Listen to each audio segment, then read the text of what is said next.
ഈശോയിൽ സ്നേഹിക്കപ്പെട്ടവരെ, ഇന്ന് വിശുദ്ധ കുരിശിൻ്റെ പുകഴ്ചയുടെ തിരുനാളാണ്. ലൂക്കായുടെ സുവിശേഷം 24 അധ്യായം 13 മുതൽ 35 വരെയുള്ള തിരുവചനങ്ങൾ നമുക്ക് സുപരിചിതമായ എമ്മാവുസിലേക്ക് പോയ ശിഷ്യന്മാരുടെ കഥയാണ് നമ്മളിവിടെ വായിക്കുക, മനസ്സിലാക്കുക, ധ്യാനിക്കുക.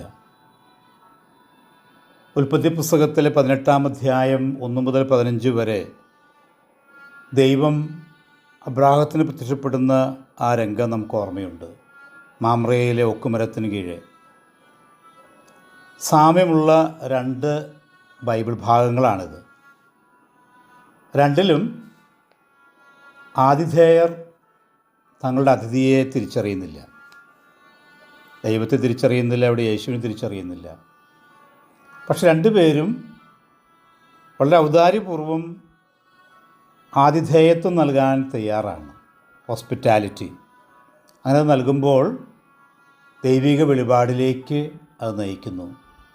പ്രത്യേകമായി അപരിചിതനോട് കാണിക്കുന്ന കാരുണ്യവും സ്നേഹവും തുറവിയും വലിയ കൃപയിലേക്ക് വഴി നടത്തുന്നു എന്നുള്ളതാണ് നമ്മൾ കാണുക.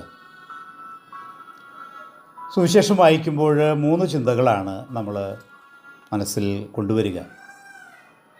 ഒന്നാമത് നമ്മൾ കാണുക, ഏതാണ്ട് 11 കിലോമീറ്ററാണ് ജെറൂസലത്ത് നിന്ന് എമ്മാവുസിലേക്ക് ഉള്ള യാത്രയ്ക്കായിട്ട് എടുക്കുക. 4-4.5 മണിക്കൂർ സാധാരണയായിട്ട് വേണം.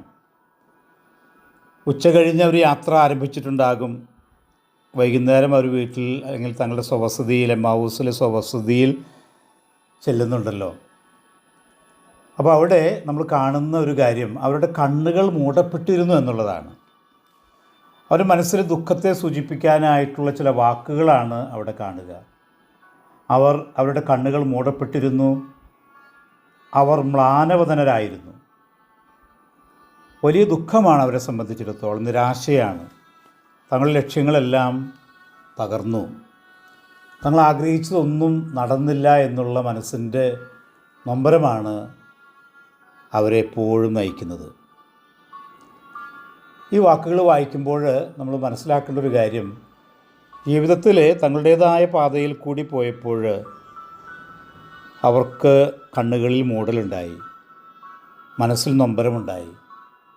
ഒരുപക്ഷെ കുറച്ച് സമയത്തേക്കെങ്കിലും അവർ ഓർക്കുകയാണ് ദൈവം തങ്ങളെ കൈവെടിഞ്ഞു എന്ന്. ദൈവത്തിൻ്റെ നിശബ്ദത അവിടുത്തെ അസാന്നിധ്യമല്ല എന്ന് തിരിച്ചറിയുക, അതാണ് നമ്മൾ ഇന്ന് ആദ്യം ചിന്തിക്കുക. ആ 2 ശിഷ്യന്മാർ, ക്ലയോപ്പാസും മറ്റേ ശിഷ്യനും, അവരുടെ മനസ്സിൽ വലിയ ദുഃഖത്തിൻ്റെ കാരണം ദൈവം പോലും തങ്ങളെ കൈവിടിഞ്ഞു എന്നുള്ള ചിന്തയാണ്. പക്ഷെ ഓർക്കുക, ദൈവം അവരെ ഉപേക്ഷിച്ചിട്ടില്ല. ദൈവം എപ്പോഴും അവരുടെ കൂടെയുണ്ട്, അവരുടെ ജീവിതത്തിൽ സന്നിഹിതനാണ്. ഇപ്പോൾ അവരുടെ കൂടെ നടക്കുന്നവനാണ് ദൈവം, നമ്മളറിയാത്ത രീതിയിൽ നമ്മെ അനുഗമിക്കുന്നവൻ. നാം തനിച്ചാണെന്ന് കരുതുമ്പോഴും നമ്മെ കൈപ്പിടിച്ച് നടത്തുന്നവൻ, നമ്മുടെ പുറകിലും ചുറ്റിലും നമ്മുടെ മുൻപിലും എപ്പോഴും നമുക്ക് ഒപ്പമായിട്ട് നമുക്ക് മുൻപേ നടക്കുന്നവനാണ് നല്ല ദൈവം, നല്ല ഈശോ എന്ന് നമ്മൾ മനസ്സിലാക്കുക. രണ്ടാമതൊരു ചിന്ത, അവിടെ ഈ ദുഃഖത്തിൽ നിന്ന് അവരെ കരകയറ്റാൻ ഈശോ ആഗ്രഹിക്കുന്നുണ്ട്. ലൂക്ക വ്യക്തമായിട്ട് പറയുന്നു, അവിടെ 3-ാം ദിവസം എന്നുള്ള സൂചന നൽകുകയാണ്. ഇതൊക്കെ സംഭവിച്ചിട്ട് ഇത് 3-ാം ദിവസമാണ്. 21-ാമത്തെ വാക്യം നമുക്കറിയാം. 3-ാം ദിവസം എന്നുള്ളത് ഈശോയുടെ ഉത്ഥാനത്തെ പറ്റിയിട്ടുള്ള സൂചനയാണ്. സുവിശേഷങ്ങളിലെ 3-ാം ദിവസം എന്ന് ഉപയോഗിക്കുമ്പോഴൊക്കെ അത് ഈശോയുടെ ഉത്ഥാനമാണ്, പ്രതീക്ഷയുടെ വലിയ സദ്വാർത്തയാണ്. ഈ ശിഷ്യന്മാരെ, അവരുടെ നന്മ നമ്മൾ കാണണം. ഒരുപക്ഷെ യഹൂദന്മാരെ ഭയന്ന് കതകടച്ചിരിക്കുന്ന ആ ദിവസങ്ങളിൽ പോലും ഇവർ ഈ യാത്രയിലെ അപരിചിതനെ കണ്ട് സ്വന്തം കൂട്ടുകാരനായിട്ട് കരുതുകയാണ്. അവർ ആ കൂട്ടുകാരനോട് ഹൃദയം തുറന്ന് പങ്കുവെക്കുകയാണ്. അവരുടെ മനസ്സിൻ്റെ വിശാലതയാണ് കാണുക. തുറന്ന് പങ്കുവയ്ക്കാൻ കഴിവുള്ള അല്ലെങ്കിൽ തുറവിയുള്ള മനുഷ്യർക്ക് ദൈവം വലിയ അനുഗ്രഹം നൽകുന്നു. അങ്ങനെ ഹൃദയം തുറക്കുമ്പോൾ ഈശോ തന്നെ നമ്മുടെ ഹൃദയത്തിൻ്റെ മന്ദീഭവിച്ച അവസ്ഥകൾ, ഹൃദയത്തിൻ്റെ തണുപ്പ്, വിശ്വാസമില്ലായ്മ, യേശുവിനെപ്പറ്റി പറയാൻ ധൈര്യമില്ലാത്ത അവസ്ഥകൾ, അതൊക്കെ കർത്താവ് മാറ്റുകയാണ്. അവിടുന്ന് ആ സ്നേഹത്തിൻ്റെ വാക്കുകളുമായിട്ട് അവരനുധാവനം ചെയ്യുകയാണ്. പ്രിയപ്പെട്ടവരെ, നമ്മൾ ഓർക്കുക, നമ്മുടെ തകർന്ന പ്രതീക്ഷകൾക്ക് നടുവിലും യേശുവിനോട് ഹൃദയം തുറക്കുന്നുണ്ടെങ്കിൽ അവിടെ ഈശോയുടെ സാന്നിധ്യമുണ്ട്. ഈശോ നമ്മെ ആശ്വസിപ്പിക്കും. ദിലെക്സിത്നോസ് എന്ന് പറയുന്ന ഈശോയുടെ തിരുഹൃദയത്തെപ്പറ്റി കഴിഞ്ഞ വർഷം ഫ്രാൻസിസ് പാപ്പ ഇറക്കിയ ആ ചാക്രിക ലേഖനത്തിൽ പറയുന്നത് തന്നെയാണ് ഹൃദയവുമായുള്ള സംഭാഷണം.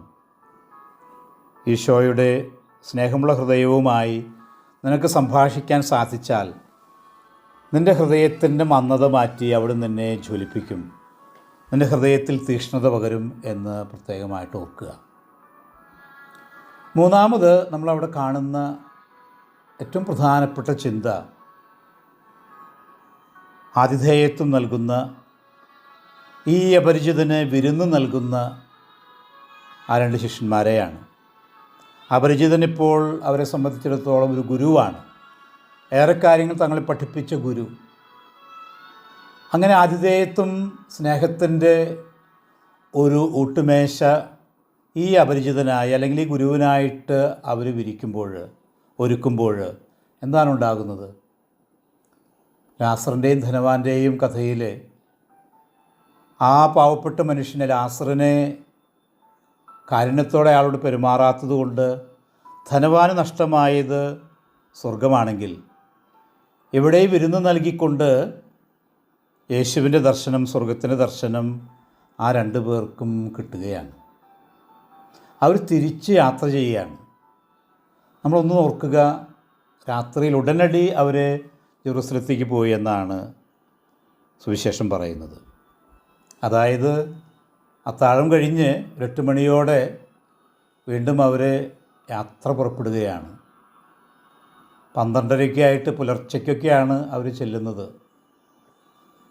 ജെറൂസലത്ത് ചെല്ലുന്നത്. പക്ഷേ നമ്മൾ അത്ഭുതപ്പെടുത്തുന്നൊരു കാര്യം, അവർ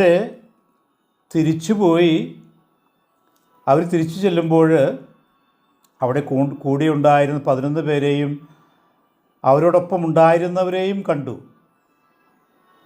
തീർച്ചയായിട്ടും നമ്മുടെ അപ്പോസ്തലന്മാർക്കും ശിഷ്യന്മാർക്കുമൊക്കെ അവരുടെ ജീവിതത്തിലും ഈ ഒരു അനുഭവം വലിയ മാറ്റം വരുത്തിയിരിക്കുകയാണ്.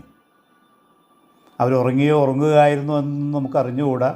പക്ഷേ രാത്രി മുഴുവനും പ്രാർത്ഥനയിലും അതുപോലെ തന്നെ ആ തീക്ഷ്ണമായിട്ടുള്ള സ്തുതിപ്പിലുമൊക്കെ മുഴുകിയിരുന്ന ശിഷ്യഗണത്തിൻ്റെ, അപ്പസ്തോലഗണത്തിൻ്റെ സന്നിധിയിലേക്കാണ് ഈ 2 ശിഷ്യന്മാർ എത്തുന്നത്.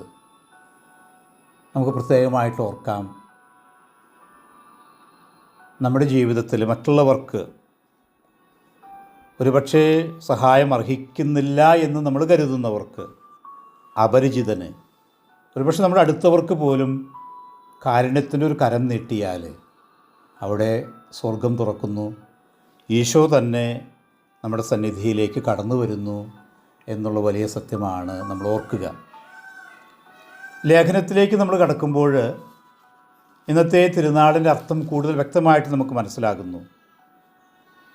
എമ്മാവുസിലേക്ക് പോയ ശിഷ്യന്മാർ കുരിശിൻ്റെ അർത്ഥം, തങ്ങൾക്കുണ്ടായ വേദനകളുടെ അർത്ഥമൊക്കെ സാവകാശം മനസ്സിലാക്കി. വലിയ പ്രകാശം അവരുടെ മനസ്സിൽ നിറഞ്ഞു. കൊറിന്തോസിലെ സഭയെ ശ്ലീഹ പഠിപ്പിക്കുകയാണ്. ഇന്നത്തെ ലേഖനം 1-ാം അധ്യായം, കൊറിന്തോസിലെ സഭയ്ക്കുള്ള 1-ാം ലേഖനം 1-ാം അധ്യായം 18 മുതലുള്ള വാക്യങ്ങളാണ്. പക്ഷെ അതിന് തൊട്ട് മുമ്പുള്ള ഭാഗത്ത് നമ്മൾ കാണുന്നത് കൊറിന്തോസ് സഭയിലെ വിഭാഗീയതയാണ്. അപ്പോളോസിന്, പൗലോസിനുള്ളവരാണ് തങ്ങൾ, അല്ല ക്രിസ്തുവിൻ്റെ യഥാർത്ഥ മക്കൾ ഞങ്ങളാണ് എന്നൊക്കെ പറഞ്ഞ് സുവിശേഷവും ക്രിസ്തുവുമല്ല അവരുടെ ജീവിതത്തിലെ തങ്ങളുടേതായ സ്വാർത്ഥ താല്പര്യങ്ങളാൽ വിഭാഗീയ ചിന്താഗതികളിൽപ്പെട്ട പലരെയും നമ്മൾ കാണുന്നു. മറ്റു ചിലർക്കാണെങ്കിൽ ഗ്രീക്ക് ഫിലോസഫിയാണ് ഏറ്റവും പ്രധാനം, ഗ്രീക്ക് തത്വചിന്ത. അവിടെയുള്ള ചില യഹൂദന്മാർക്കാകട്ടെ യേശുവാകുന്ന വലിയ പ്രവാചകൻ ഇപ്രകാരം ദാരുണമായ കുരിശുമരണം വരിക്കുക അത് തീർത്തും അസംഭവ്യമാണ്, അചിന്ത്യമാണ്. ഇങ്ങനെ ദൈവിക പദ്ധതി അല്പം പോലും മനസ്സിലാക്കാതെ തീർത്തും മാനുഷികമായിട്ട് മാത്രം ചിന്തിക്കുകയും ജീവിക്കുകയും ചെയ്തിരുന്നവരുടെ ഗണത്തിലേക്കാണ് പൗലോസ് ഈ കത്ത് എഴുതുന്നത്. ലോകം വിചാരിക്കുന്നത് പോലെയുള്ള വിജ്ഞാനമോ അല്ലെങ്കിൽ ഒരു ഷോ എന്നുള്ള രീതിയിലുള്ള നിലപാടുകളോ ഒന്നുമല്ല കുരിശിൻ്റെ സന്ദേശം. ദൈവത്തിൻ്റെ ഭോഷത്വം, മനുഷ്യൻ്റെ വിജ്ഞാനത്തെ ദൈവത്തിൻ്റെ ഭോഷത്വവും ദൈവത്തിൻ്റെ കുരിശും പരാജയപ്പെടുത്തുന്നു. പ്രിയപ്പെട്ടവരെ, നമുക്ക് ഈ തിരുനാൾ ദിവസം നമ്മുടെ ജീവിതത്തിലുള്ള കുരിശുകളുടെ അർത്ഥം മനസ്സിലാക്കാം. കുരിശുകൾക്ക് പ്രത്യേകമായി അതിൻ്റെ പിന്നിൽ ഒളിഞ്ഞിരിക്കുന്ന ദൈവത്തിൻ്റെ ജ്ഞാനവും കൃപയും നമുക്ക് മനസ്സിലാക്കാം. കർത്താവ് നമ്മെ അനുഗ്രഹിക്കട്ടെ. ആമേൻ.